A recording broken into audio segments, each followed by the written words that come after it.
Hello guys, in this video I will be going over the crystals that you should be using as a Musa in all types of content in BDO. Let's get right into it. To start off with, we have the standard PvP build. This build is designed for a mix of AP, accuracy, and DR. Its use case will be for general PvP, where you want to do big damage while having extra survivability from the Humes and the Bitterness.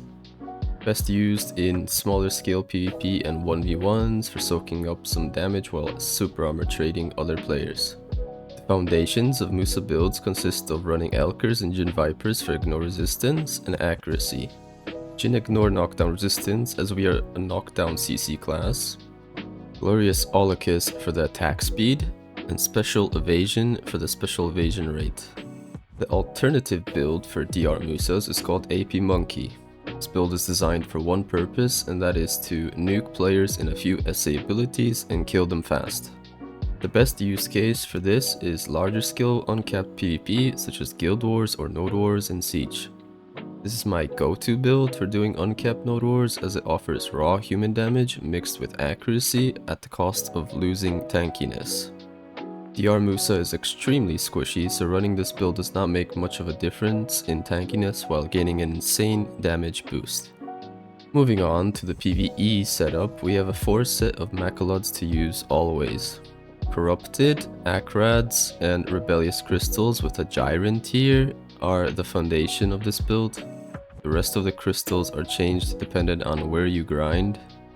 For example, for Crypt you'll use Giants for stun resistance.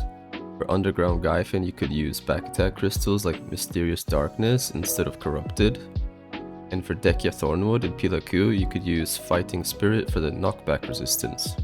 Now on to capped Node War builds. For tier 1 and tier 2 Node Wars, the main focus is stamina, attack speed, and HP recovery. This is because health is capped at a very low amount of 4 or 5,000.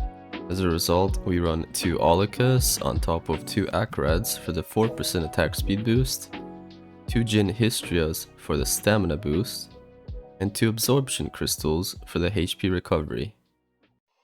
As these low tier Node Wars have a cap of 20% special attack evasion, we use only one of these crystals, as we gain the other 10% from our Garma slot. If your offhand does not have a Garma slot, use 2 special attack evasion rate crystals instead.